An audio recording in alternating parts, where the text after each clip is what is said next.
राधे राधे दोस्तों, आज की वीडियो में हम बृहस्पतिवार व्रत की कथा सुनेंगे। कथा प्रारंभ। श्री गणेशाय नमः। एक समय की बात है कि भारतवर्ष में एक राजा राज्य करता था। वह बड़ा ही प्रतापी और दानी था। वह नित्य प्रति मंदिर में दर्शन करने जाता था। वह ब्राह्मण और गुरु की सेवा किया करता था। उसके दरवाजे से कोई भी निराश होकर नहीं लौटता था तथा वह प्रत्येक गुरुवार को व्रत रखता एवं पूजन करता था। हर एक दिन गरीबों की सहायता करता, परंतु यह सब बातें उसकी रानी को अच्छी नहीं लगती थी। वह न व्रत करती और न किसी को एक पैसा तक दान में देती थी तथा राजा से भी ऐसा करने को मना किया करती थी। एक समय की बात है कि राजा तो शिकार खेलने वन को गए हुए थे। घर पर रानी और दासी थी। उस समय गुरु बृहस्पति देव एक साधु का रूप धारण कर राजा के दरवाजे पर भिक्षा मांगने गए। रानी से भिक्षा मांगी तो वह कहने लगी कि हे साधु महाराज, मैं इस दान और पुण्य से तो तंग आ गई हूँ। मेरे से तो घर का कार्य ही समाप्त नहीं होता। इस कार्य के लिए तो मेरे पति देव भी बहुत हैं। अब आप इस प्रकार की कृपा करें कि सब धन नष्ट हो जावे तथा मैं आराम से रह सकूं। साधु बोले, हे देवी, तुम तो बड़ी विचित्र हो। संतान और धन से कोई दुखी नहीं होता, इसको सभी चाहते हैं। पापी भी पुत्र और धन की इच्छा करता है। अगर आपके पास धन अधिक हो तो भूखे मनुष्यों को भोजन कराओ, प्याव लगाओ, ब्राह्मणों को दान दो, धर्मशाला बनवाओ, कुआं, तालाब, बावड़ी, बाग, बगीचों आदि के निर्माण कराओ तथा निर्धन मनुष्यों की कुमारी कन्याओं का विवाह कराओ और अनेकों यज्ञ आदि कर्म करो। इस प्रकार के कर्मों से आपका कुल का और आपका नाम परलोक में सार्थक होगा एवं स्वर्ग की प्राप्ति होगी। मगर वह रानी इन बातों से खुश न हुई। वह बोली, हे साधु महाराज, मुझे ऐसे धन की भी आवश्यकता नहीं जिसे अन्य मनुष्यों को दान दूं तथा जिसको संभाल कर रखने में ही मेरा सारा समय बर्बाद हो जाए। साधु ने कहा, हे देवी, तुम्हारी ऐसी इच्छा है तो ऐसा ही होगा। मैं तुम्हें बताता हूँ, वैसा ही करना। बृहस्पतिवार के दिन घर को गोबर से लीपना, अपने केसों को धोना, केसों को धोते समय स्नान करना, राजा से कहना वह हजामत करवाए, भोजन में मांस मदिरा खाना, कपड़ा धोबी के यहाँ धुलने डालना। इस प्रकार 7 बृहस्पतिवार करने से तुम्हारा सब धन नष्ट हो जाएगा। यह कहकर वह साधु महाराज वहाँ से अंतर्ध्यान हो गए। रानी ने साधु के कहने के अनुसार वैसा ही किया। 3 बृहस्पतिवार ही बीते थे कि उसका समस्त धन संपत्ति नष्ट हो गया और भोजन के लिए भी दोनों समय परिवार तरसने लगा तथा सांसारिक भोगों से दुखी रहने लगे। तब वह राजा रानी से कहने लगा कि रानी, तुम यहाँ पर रहो, मैं दूसरे देश जाऊं, क्योंकि यहाँ पर मुझे सभी मनुष्य जानते हैं, इसलिए कोई कार्य भी यहाँ नहीं कर सकता। देश चोरी परदेश भीख बराबर है। ऐसा कहकर राजा परदेश चला गया। वहाँ जंगल में जाता और लकड़ी काट कर लाता और शहर में बेचता। इस तरह जीवन व्यतीत करने लगा। इधर राजा के घर रानी और दासी दुखी रहने लगी। किसी दिन भोजन मिलता और किसी दिन जल पीकर ही रह जाती। एक समय रानी और दासी को 7 दिन बिना भोजन के व्यतीत हो गए तो रानी ने अपनी दासी से कहा, हे दासी, यहाँ पास ही के नगर में मेरी बहन रहती है। वह बड़ी धनवान है। तू उसके पास जा और वहाँ से 5 सेर बेझर मांग कर ले आ, जिससे कुछ समय के लिए गुजर हो जाएगा। इस प्रकार रानी की आज्ञा मानकर दासी रानी की बहन के पास गई तो रानी की बहन उस समय पूजन कर रही थी, क्योंकि उस रोज बृहस्पतिवार का दिन था। जब दासी ने रानी की बहन को देखा और उससे बोली, हे रानी, मुझे तुम्हारी बहन ने भेजा है, मेरे लिए 5 सेर बेझर दे दो। इस प्रकार दासी ने अनेक बार कहा, परंतु रानी ने कुछ उत्तर नहीं दिया, क्योंकि वह उस समय बृहस्पतिवार की व्रत कथा सुन रही थी। इस प्रकार जब दासी को किसी प्रकार उत्तर नहीं मिला तो वह बहुत दुखी हुई और क्रोध भी आया और लौटकर अपने गांव रानी के पास आकर बोली, हे रानी, आपकी बहन बहुत ही घमंडी है। वह छोटे लोगों से बात भी नहीं करती। जब मैंने उससे तुम्हारा संदेश कहा तो उसने कोई उत्तर नहीं दिया। मैं वापस चली आई। रानी बोली, हे दासी, इसमें उसका कोई दोष नहीं। जब बुरे दिन आते हैं तब कोई सहारा नहीं देता। अच्छे बुरे का पता विपत्ति में ही लगता है। जो ईश्वर की इच्छा होगी वही होगा। यह सब हमारे भाग्य का दोष है। इधर उस रानी ने देखा कि मेरी बहन की दासी आई थी, परंतु मैं उससे नहीं बोली, इससे वह बहुत दुखी हुई होगी। यह सोच कथा को सुन और विष्णु भगवान का पूजन समाप्त कर वह रानी अपनी बहन के घर चल दी और जाकर अपनी बहन से कहने लगी कि हे बहन, जिस समय तुम्हारी दासी मेरे पास गई थी तब मैं बृहस्पतिवार का व्रत कर रही थी, परंतु जब तक कथा होती है तब तक ना उठते हैं और ना बोलते हैं, इसलिए मां ना बोली।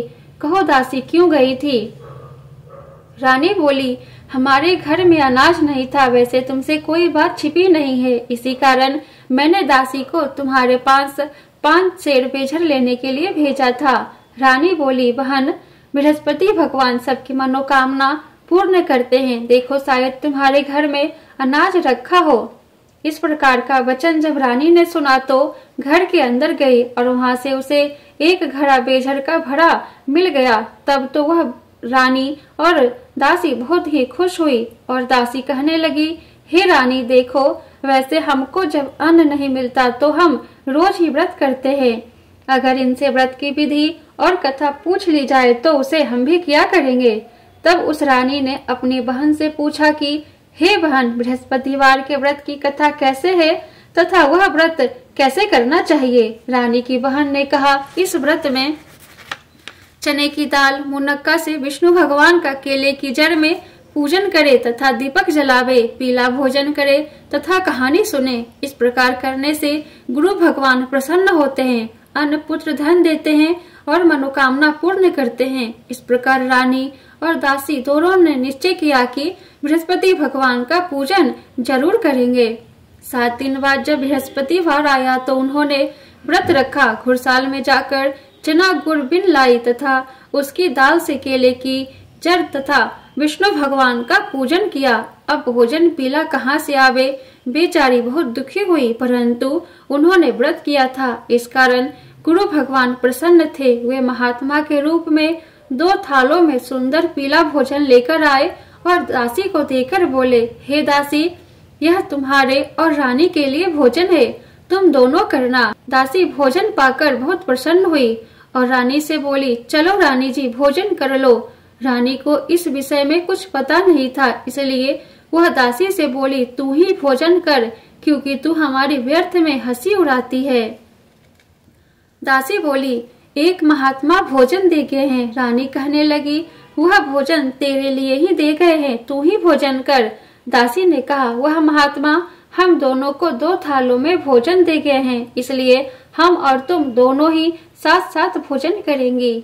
इस प्रकार रानी और दासी दोनों ने गुरु भगवान को नमस्कार कर भोजन प्रारंभ किया तथा वह प्रत्येक बृहस्पतिवार को गुरु भगवान का व्रत और विष्णु भगवान का पूजन करने लगी। बृहस्पति भगवान की कृपा से फिर रानी और दासी के पास धन हो गया। रानी फिर उसी प्रकार आलस्य करने लगी। तब दासी बोली, देखो रानी, तुम पहले भी इस प्रकार आलस्य करती थी, तुम्हें धन रखने में कष्ट होता है, इस कारण सभी धन नष्ट हो गया। अब गुरु भगवान की कृपा से धन मिला है तो फिर तुम्हें आलस्य होता है। बहुत मुसीबतों के बाद हमने यह धन पाया है, इसलिए हमें दान पुण्य करना चाहिए। तुम भूखे मनुष्य को भोजन कराओ, प्याव लगाओ, ब्राह्मणों को दान दो, कुआं, तालाब, बावड़ी आदि का निर्माण कराओ, मंदिर पाठशाला बनवाकर दान दो, कुमारी कन्याओं का विवाह कराओ, धन को शुभ कार्यों में खर्च करो, जिससे तुम्हारे कुल का यश बढ़े तथा स्वर्ग प्राप्त हो और पितृ प्रसन्न होवे। तब रानी ने इसी प्रकार के कर्म करने प्रारंभ किए तो काफी यश फैलने लगा। एक दिन रानी और दासी विचार करने लगे कि न जाने राजा किस दशा में होंगे, उनकी कोई खोज खबर नहीं है। गुरु भगवान से उन्होंने प्रार्थना की और भगवान ने रात्रि में राजा को स्वप्न में कहा, हे राजा, उठ, तेरी रानी तुझको याद करती है, अपने देश को चला जा। राजा प्रातः काल उठा और विचार करने लगा, स्त्री जाति खाने और पहनने की साथी होती है, परंतु भगवान की आज्ञा मानकर वह अपने नगर के लिए चलने को तैयार हुआ। इससे पूर्व जब राजा परदेश चला गया था तो परदेश में दुखी रहने लगा। प्रतिदिन जंगल में से लकड़ी बीनकर लाता और उन्हें शहर में बेचकर अपने दुखी जीवन को बहुत कठिनता से व्यतीत करता था। एक दिन राजा दुखी हो अपनी पुरानी बातों को याद करके रोने लगा। तब उस जंगल में बृहस्पति देव एक साधु का रूप धारण कर आए और राजा के पास आकर बोले, हे लकड़हारे, तुम इस सुनसान जंगल में किस चिंता में बैठे हो, मुझको बतलाओ। यह सुन राजा के नेत्रों में आंसू भर आए और साधु की वंदना कर बोला, हे प्रभु, आप सब कुछ जानने वाले हो। इतना कहकर साधु को अपनी संपूर्ण कहानी सुना दी। महात्मा दयालु होते हैं। वे राजा से बोले, हे राजा, तुम्हारी स्त्री ने बृहस्पति देव का अपराध किया था, जिस कारण तुम्हारी यह दशा हुई। अब तुम किसी प्रकार की चिंता मत करो, भगवान तुम्हें पहले से अधिक धन देगा। देखो, तुम्हारी स्त्री ने बृहस्पतिवार का व्रत प्रारंभ कर दिया है और तुम मेरा कहा मानकर बृहस्पतिवार का व्रत करके चने की दाल, गुड़ और जल को लोटे में डालकर केले का पूजन करो। फिर कथा कहो अथवा सुनो, भगवान तुम्हारी सब मनोकामनाओं को पूर्ण करेंगे। साधु को प्रसन्न देखकर राजा बोला, हे प्रभु, मुझे लकड़ी बेचकर इतना पैसा नहीं मिलता जिससे भोजन करने के उपरांत कुछ बचा सकूं। मैंने रात्रि में अपनी रानी को व्याकुल देखा है। मेरे पास कुछ भी नहीं है जिससे उसकी खबर मंगवा सकूं। फिर मैं कौन सी कहानी कहूं, मुझको तो कुछ भी मालूम नहीं है। साधु ने कहा, हे राजा, तुम किसी बात की चिंता मत करो। बृहस्पतिवार के दिन तुम रोजाना की तरह लकड़ियां लेकर शहर को जाओ। तुमको रोज से दुगना धन प्राप्त होगा, जिससे तुम भली भांति भोजन कर लोगे तथा बृहस्पति देव की पूजा का सामान भी आ जाएगा। बृहस्पतिवार की कहानी इस प्रकार से है। प्राचीन काल में एक ब्राह्मण था। वह बहुत ही निर्धन था। उसके कोई भी संतान नहीं थी। उसकी स्त्री बहुत मालिनता के साथ रहती थी। वह न स्नान करती, न किसी देवता का पूजन करती। प्रातः काल उठते ही सर्वप्रथम भोजन करती, बाद में कोई अन्य कार्य करती थी। इससे ब्राह्मण देवता बहुत दुखी थे। बेचारे बहुत कुछ कहते, किंतु उसका कोई परिणाम न निकला।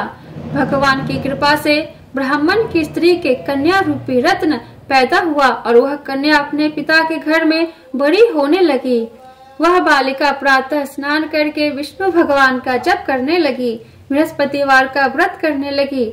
अपने पूजा पाठ को समाप्त करके स्कूल जाती तो अपनी मुट्ठी में जौ भर कर ले जाती और पाठशाला जाने के मार्ग में डालती जाती। वही जौ स्वर्ण के हो जाते तो लौटते समय उनको बीन कर घर ले आती थी।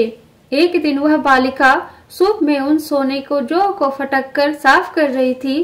तभी उसकी माँ ने देख लिया और कहा, हे बेटी, सोने को जौ को फटकने के लिए सोने का सूप होना चाहिए। दूसरे दिन गुरुवार था।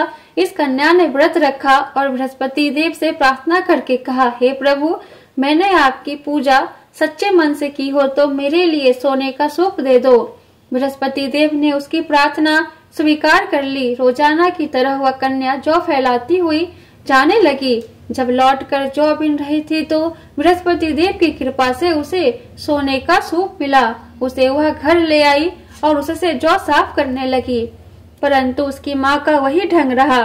एक दिन की बात है कि वह कन्या सोने के सूप में जौ साफ कर रही थी। उस समय उस शहर का राजपुत्र वहां से होकर निकला। इस कन्या के रूप और कार्य को देखकर मोहित हो गया तथा घर आकर भोजन तथा जल त्याग कर उदास होकर लेट गया। राजा को जब इस बात का पता चला तो अपने प्रधानमंत्रियों के साथ अपने पुत्र के पास गए और बोले, हे बेटा, तुम्हें किस बात का कष्ट है? किसी ने अपमान किया अथवा कोई और कारण है सो कहो, मैं वही कार्य करूंगा जिससे तुम्हें प्रसन्नता हो। अपने पिता की राजकुमार ने बातें सुनी तो वह बोला, मुझे आपकी कृपा से किसी बात का दुख नहीं है। किसी ने मेरा अपमान नहीं किया है, परंतु मैं उस लड़की के साथ विवाह करना चाहता हूँ जो सोने के सूप में जो साफ कर रही थी। यह सुन राजा आश्चर्य में पड़ गया और बोला, हे बेटा, इस तरह की कन्या का पता तुम ही लगाओ, मैं उसके साथ तुम्हारा विवाह अवश्य ही करवा दूंगा। राजकुमार ने उस लड़की के घर का पता बतलाया। तब मंत्री उस लड़की के घर गए और ब्राह्मण देवता को सभी हाल बतलाया। ब्राह्मण देवता राजकुमार के साथ अपनी कन्या का विवाह करने के लिए तैयार हो गए तथा विधि विधान के अनुसार ब्राह्मण की कन्या का विवाह राजकुमार के साथ संपन्न हो गया।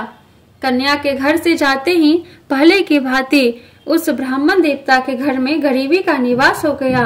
अब भोजन के लिए भी अन्न बड़ी मुश्किल से मिलता था। एक दिन दुखी होकर ब्राह्मण देवता अपनी पुत्री के पास गए। बेटी ने पिता की दुखी अवस्था को देखा और अपनी माँ का हाल पूछा। तब ब्राह्मण ने सभी हाल कहा। कन्या ने बहुत सा धन देकर अपने पिता को विदा कर दिया। इस तरह ब्राह्मण का कुछ समय सुख पूर्वक व्यतीत हुआ। कुछ दिन बाद फिर वही हाल हो गया। ब्राह्मण फिर अपनी कन्या के यहाँ गया और सभी हाल कहा तो लड़की बोली, हे पिताजी, आप माताजी को यहाँ ले आओ, मैं उन्हें वह विधि बता दूंगी जिससे गरीबी दूर हो जाए। वह ब्राह्मण देवता अपने स्त्री को साथ लेकर पहुँचे तो पुत्री अपनी माँ को समझाने लगी, हे माँ, तुम प्रातः काल उठकर प्रथम स्नान आदि करके विष्णु भगवान का पूजन करो तो सब दरिद्रता दूर हो जाएगी। परंतु उसकी माँ ने एक भी बात नहीं मानी और प्रातः काल उठकर अपनी पुत्री के बच्चों का जूठन खा लेती थी। एक दिन उसकी पुत्री को बहुत गुस्सा आया और एक रात एक कोठरी से सभी सामान निकाल दिया और अपनी माँ को उसमें बंद कर दिया। प्रातः काल उसमें से उसे निकाला तथा स्नान आदि करा के पूजा पाठ करवाया तो उसकी माँ की बुद्धि ठीक हो गई और फिर प्रत्येक बृहस्पतिवार को व्रत रखने लगी। इस व्रत के प्रभाव से उसकी माँ भी बहुत ही धनवान तथा पुत्रवती हो गई और बृहस्पति देव जी के प्रभाव से स्वर्ग को प्राप्त हुई तथा वह ब्राह्मण भी सुख पूर्वक इस लोक के सुख भोग कर स्वर्ग को प्राप्त हुए। इस तरह कहानी कहकर साधु देवता वहाँ से लोप हो गए। धीरे धीरे समय व्यतीत होने पर फिर बृहस्पतिवार का दिन आया। राजा जंगल से लकड़ी काटकर किसी शहर में बेचने गया। उसे उस दिन और दिनों से अधिक धन मिला। राजा ने चना गुड़ आदि लाकर बृहस्पति देववार का व्रत किया। उस दिन से उसके सभी कलेश दूर हुए। परंतु जब दोबारा गुरुवार का दिन आया तो बृहस्पतिवार का व्रत करना भूल गया। इस कारण बृहस्पति भगवान नाराज हो गए। उस दिन उस नगर के राजा ने विशाल यज्ञ का आयोजन किया तथा शहर में यह घोषणा करा दी कि कोई भी मनुष्य अपने घर भोजन न बनावे तथा आग भी न जलावे। समस्त लोग मेरे यहाँ भोजन करने आवे। इस आज्ञा को जो न मानेगा उसके लिए फांसी की सजा दी जाएगी। इस तरह की घोषणा संपूर्ण नगर में करवा दी गई। राजा की आज्ञा अनुसार शहर के सभी लोग भोजन करने गए, लेकिन लकड़हारा कुछ देर से पहुंचा, इसलिए राजा उसको अपने साथ घर लेवा ले गए और ले जाकर भोजन करा रहे थे तो रानी की दृष्टि उस खूंटी पर पड़े जिस पर उसका हार लटका हुआ था। वह वहां पर दिखाई नहीं दिया। रानी ने निश्चय किया कि मेरा हार इस मनुष्य ने चुरा लिया है। उसी समय पुलिस बुलवाकर उसको जेल खाने में डलवा दिया। तब राजा जेल खाने में गया तो बहुत दुखी होकर विचार करने लगा कि ना जाने कौन से पूर्व जन्म के कर्म से मेरे लिए यह दुख प्राप्त हुआ है और उसी साधु को याद करने लगा जो कि जंगल में मिला था। उसी समय तत्काल बृहस्पति देव साधु के रूप में प्रकट हो गए और उसकी दशा को देखकर कहने लगे, अरे मूर्ख, तूने बृहस्पति देवता की कथा नहीं कही, इसी कारण तुम्हें दुख प्राप्त हुआ है। अब चिंता मत कर। बृहस्पतिवार के दिन जेल खाने के दरवाजे पर 4 पैसे पड़े मिलेंगे, उनसे तू बृहस्पति देव की पूजा करना, तेरे सभी कष्ट दूर हो जाएंगे। बृहस्पतिवार के रोज उसे 4 पैसे मिले। राजा ने कथा कही। उसी रात्रि को बृहस्पति देव ने उस नगर के राजा को स्वप्न में कहा, हे राजा, तुमने जिस आदमी को जेल खाने में बंद कर दिया है वह निर्दोष है, वह राजा है, उसे छोड़ देना। रानी का हार उसी खूंटी पर लटका हुआ है। अगर तू ऐसा नहीं करेगा तो मैं तेरे राज्य को नष्ट कर दूंगा। इस तरह की रात्रि स्वप्न देख राजा प्रातः काल उठा और खूंटी पर हार टंगा देखकर लकड़हारे को बुलवाकर क्षमा मांगी तथा राजा के योग्य सुंदर वस्त्र आभूषण देकर विदा किया। गुरुदेव की आज्ञा अनुसार राजा अपने नगर को चल दिया। राजा जब नगर के निकट पहुंचा तो उसे बड़ा ही आश्चर्य हुआ। नगर में पहले से अधिक बाग, तालाब और कुएं तथा बहुत सी धर्मशालाएं, मंदिर आदि बने हुए थे। राजा ने पूछा कि यह किसका बाग और धर्मशाला है। तब नगर के सब लोग कहने लगे कि यह सब रानी और बांदी के है। तो राजा को आश्चर्य हुआ और गुस्सा भी आया। जब रानी ने यह खबर सुनी कि राजा आ रहे हैं तो उसने बांदी से कहा कि हे दासी, देख राजा हमको कितनी बुरी हालत में छोड़ गए थे। वह हमारी ऐसी हालत देखकर लौट ना जाए, इसलिए तू दरवाजे पर खड़ी हो जा। आज्ञा अनुसार दासी दरवाजे पर खड़ी हो गई। और राजा आए तो उन्हें अपने साथ ले आई। तब राजा ने क्रोध करके अपनी तलवार निकाली और पूछने लगा, यह बताओ कि यह धन तुम्हें कैसे प्राप्त हुआ है। तब उन्होंने कहा कि हमें यह सब धन बृहस्पति देव के इस व्रत के प्रभाव से प्राप्त हुआ है। राजा ने निश्चय किया कि 7 रोज बाद तो सभी बृहस्पति देव का पूजन करते हैं, परंतु मैं रोजाना दिन में 3 बार कहानी कहा करूंगा तथा रोज व्रत किया करूंगा। अब हर समय राजा के दुपट्टे में चने की दाल बंधी रहती तथा दिन में 3 बार कहानी कहता। एक रोज राजा ने विचार किया कि चलो अपनी बहन के यहाँ हो आवे। इस तरह निश्चय कर राजा घोड़े पर सवार हो अपनी बहन के घर जाने लगा। मार्ग में उसने देखा कि कुछ आदमी एक मुर्दे को लिए जा रहे हैं। उन्हें रोककर राजा कहने लगा, अरे भाइयों, मुझसे बृहस्पति देव की कहानी सुन लो। वे बोले, लो हमारा तो आदमी मर गया है, इसको अपनी कथा की पड़ी है। परंतु कुछ आदमी बोले, अच्छा कहो, हम तुम्हारी कथा भी सुनेंगे। राजा ने दाल निकाली और कथा कहने लगा। जब कथा आधी हुई थी कि मुर्दा हिलने लगा और जब कथा समाप्त हो गई तो राम राम कहकर वह मनुष्य खड़ा हो गया। आगे मार्ग में उसे एक किसान खेत में हल चलाता मिला। राजा ने उसे देखा और उससे बोला, अरे भैया, तुम मुझसे बृहस्पतिवार की कथा सुन लो। किसान बोला, जब तक मैं तेरी कथा सुनूंगा तब तक 4 हरैया जोत लूंगा, जा अपनी कथा किसी और को सुनाना। इस तरह राजा आगे चलने लगा। राजा के हटते ही बैल पछाड़ खाकर गिर गए तथा उसके पेट में बहुत जोर से दर्द होने लगा।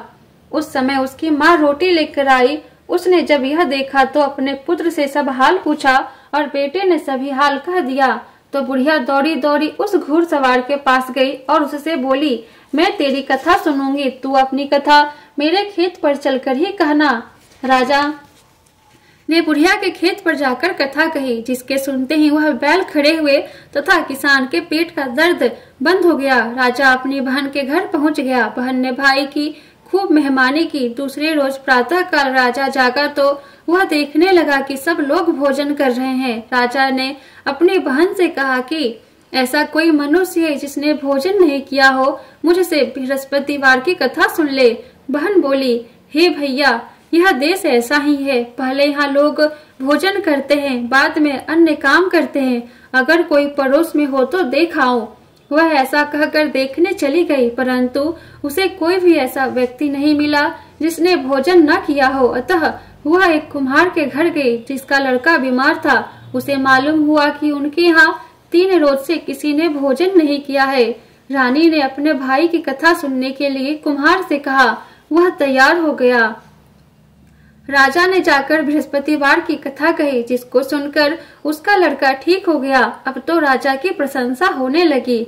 एक दिन राजा ने अपनी बहन से कहा कि हे बहन, हम अपने घर को जाएंगे, तुम भी तैयार हो जाओ। राजा की बहन ने अपनी सास से पूछा तो सास बोली, हाँ चली जा, परंतु अपने लड़कों को मत ले जाना, क्योंकि तेरे भाई को कोई संतान नहीं होती है।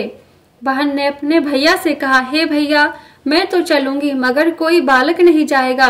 राजा बोला, जब कोई बालक नहीं चलेगा तब तुम ही जाकर क्या करोगी। बहुत दुखी मन से राजा अपने नगर को लौट आया।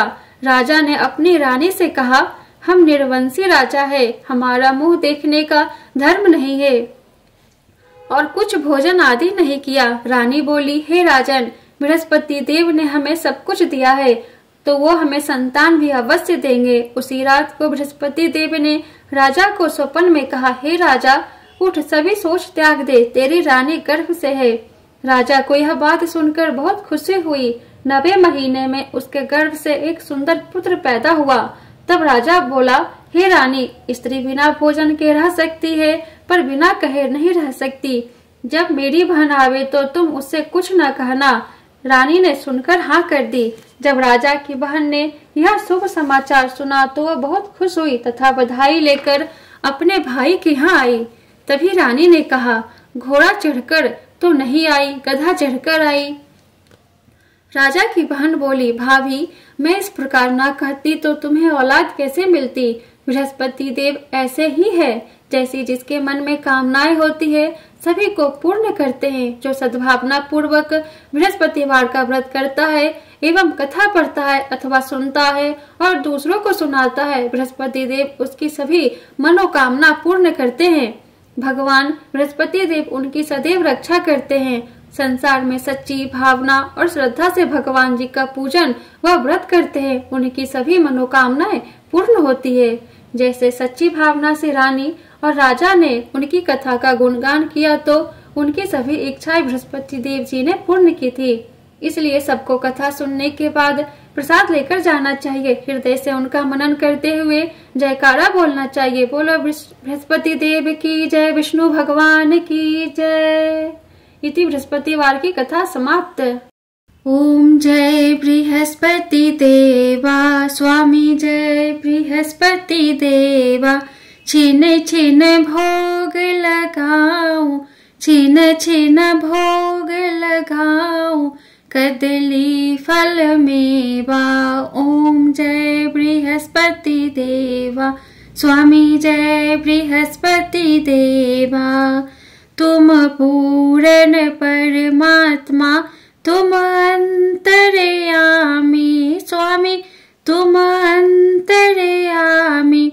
जगत पिता जगदीश्वर, जगत पिता जगदीश्वर, तुम सबके स्वामी, प्रभु तुम सबके स्वामी। ओम जय बृहस्पति देवा, स्वामी जय बृहस्पति देवा। चरणामृत निज निर्मल, सब पातक हरता, स्वामी सब पातक हरता। सकल मनोरथ दायक, सकल मनोरथ दायक, कृपा करो भरता। ओम जय बृहस्पति देवा, स्वामी जय बृहस्पति देवा। तन मन धन अर्पण कर, जो जन शरण परे, प्रभु जो जन शरण परे। प्रभु प्रकट तब हो कर, प्रभु प्रकट तब हो कर, आकर द्वार खरे। ओम जय बृहस्पति देवा, स्वामी जय बृहस्पति देवा। दीन दयाल दयानिधि, भक्तन हितकारी, प्रभु भक्तन हितकारी। पाप दोष सब हरता, पाप दोष सब हरता, भव बंधन हारी। ओम जय बृहस्पति देवा, स्वामी जय बृहस्पति देवा। सकल मनोरथ दायक, सब संशय हारी, प्रभु सब संशय हारी। विषय विकार मिटाओ, विषय विकार मिटाओ, संतन सुखकारी। ओम जय बृहस्पति देवा, स्वामी जय बृहस्पति देवा। जो कोई आरती तेरी प्रेम सहित गावे, स्वामी प्रेम सहित गावे। ज्येष्ठानंद बंद सो निश्चय पावे। ओम जय बृहस्पति देवा, स्वामी जय बृहस्पति देवा। बोलो विष्णु भगवान की जय, बृहस्पति भगवान की जय।